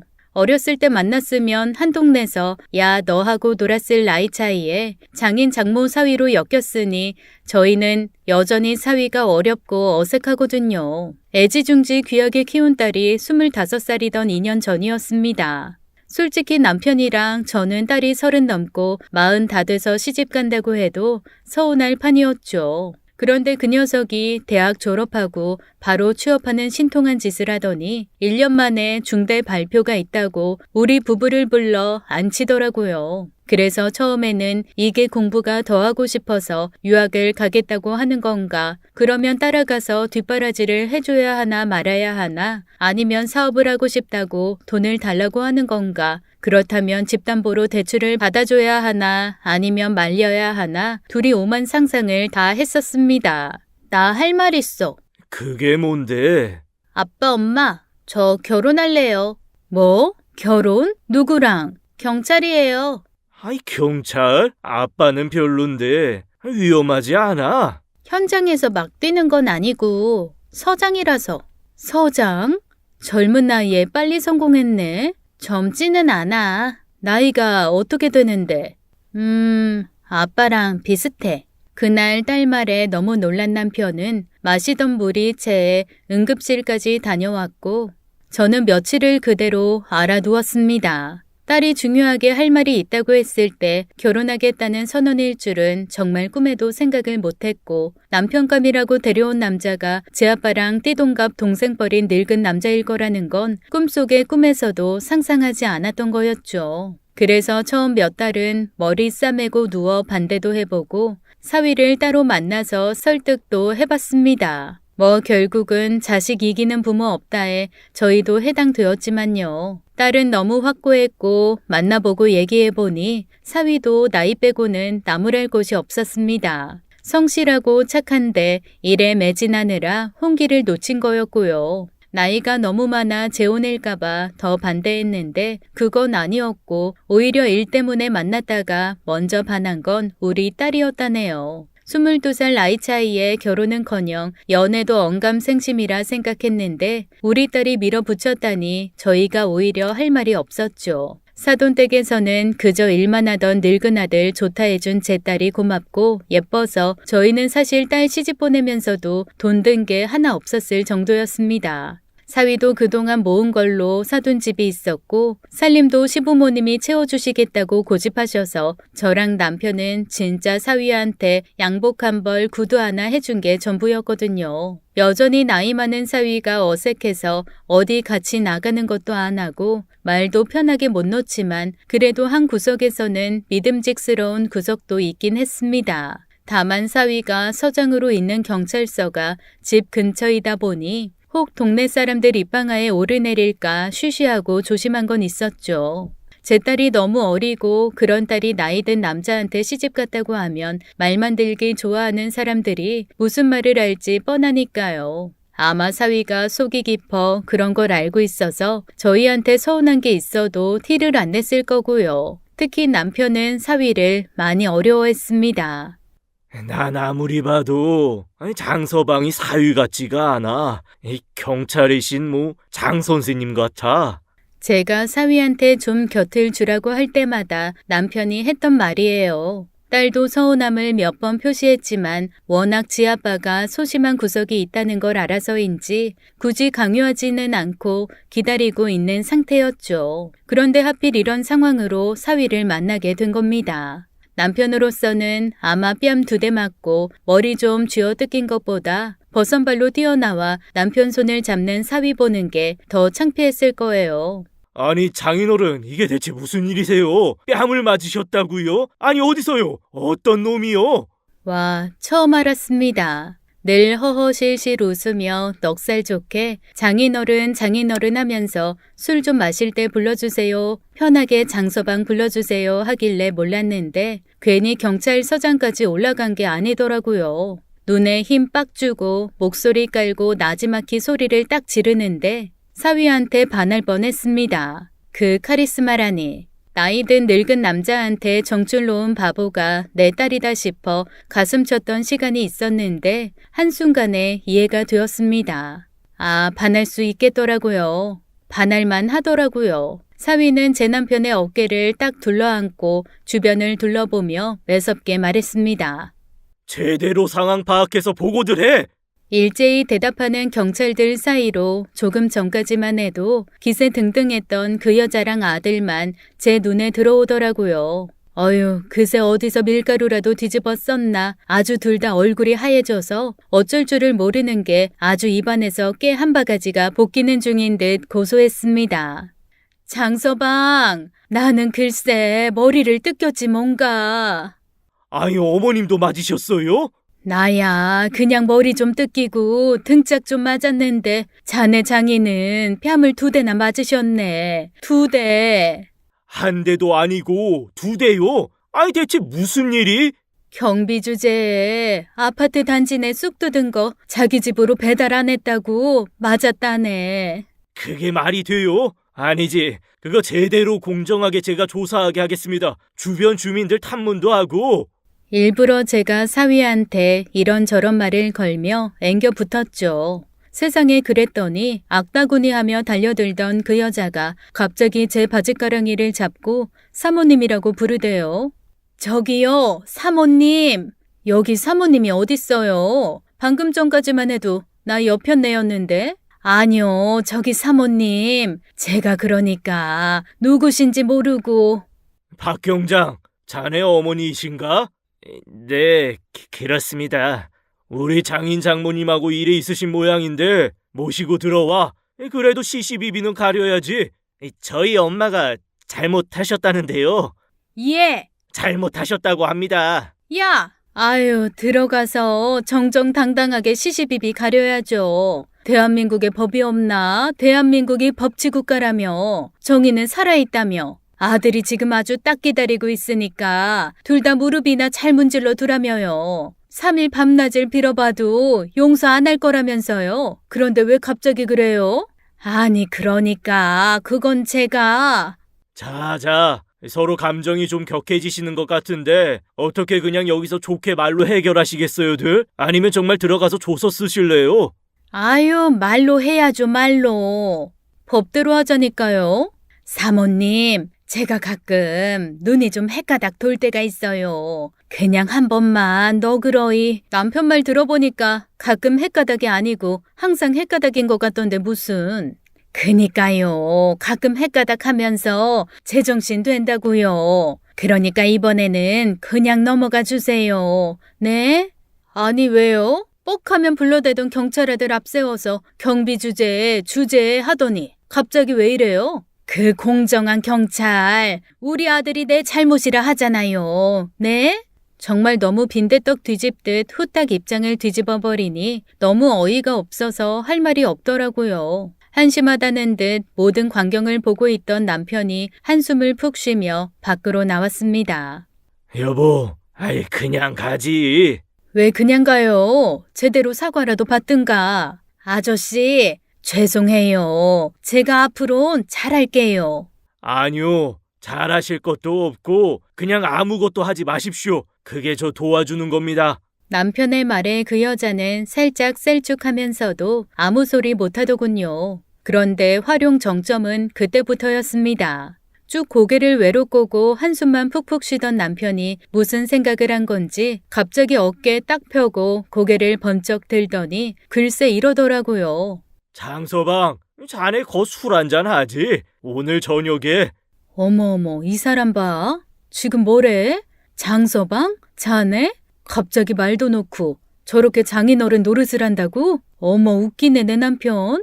아니, 너무 뜬금없더라고요. 며칠 전까지만 해도 장 선생님 같다더니 갑자기 장서방에 자네라뇨. 누가 봐도 내가 이 사람 장인이요 하면서 티내는 게 확연한 말투와 행동이었습니다. 혼자 없는 위험 잔뜩 끌어와 장착하고 근엄한 척 얘기하는 게 얼마나 웃기던지요. 그걸 또 우리 사위는 장단을 맞춰주더라고요. 네, 아버님. 퇴근하자마자 바로 달려가겠습니다. 아줌마, 네, 앞으로 분리수거 좀 잘 좀 합시다. 네? 네, 주차도 좀 잘하시고요. 네, 남의 집 배달 음식 좀 그만 훔쳐 드시고, 알겠어요. 아이 아파트 화단쑥도 그만 좀 뜯고 사 먹어요 좀. 알았다고요. 여보, 갑시다. 세상에 갑자기 기세가 등등해서 어깨 딱 펴고 할 말 다 하는 남편이 웃기기도 하고 안쓰럽기도 하고 그렇더라고요. 그리고 금세 꼬리 내리고 깨갱하면서 대답 꼬박꼬박하는 그 여자도 참 너도 너구나 하는 생각에 마음이 편치는 않았습니다. 여튼 그날 저녁 남편은 처음으로 사위와 마주 앉아 새벽까지 술잔을 주거니 받거니 했답니다. 아, 그 여자는 그 이후에 어떻게 되었냐면요. 글쎄, 정말 남편이 시킨 대로 아무것도 안 한다네요. 경찰인 아들 녀석만 어깨 푹 움츠리고 다니면서 주차도 하고 쓰레기도 버리고 하는데 그 여자는 집에서 통 꼼짝을 안 하는 것 같대요. 가끔 나왔다가도 누가 쫓아오는 것처럼 후딱 집으로 가버린다는데 남편이 그러더라고요. 아이 아무것도 하지 말라고 했더니 그 말은 또 잘 들어. 그 아들도 남편만 보면 90도로 인사를 하고 뭐가 어떻게 소문이 났는지 동네 사람들도 남편을 대하는 태도가 달라져서 요즘 아주 평생 중에 가장 어깨 펴고 사는 것 같아요. 게다가 아주 사위랑 노는 재미가 뒤늦게 들어서 얼마 전에는 글쎄 그러더라고요. 그냥 자네 나한테 형이라고 부르면 안 되나? 아이 아버님 거리감 느껴지는데. 저랑 딸이요. 그냥 어이가 없으면서도 좋아서 웃죠 뭐. 그렇게 오늘도 남편은 누구라도 들으라는 듯 크게 전화를 합니다. 아이 경찰서장, 우리 사위. 어때? 오늘 한 잔 콜? 지금까지 사연 읽어주는 남녀였습니다. 끝까지 함께 해주신 여러분 감사드리며 저희는 다음 사연으로 돌아올게요. 감사합니다.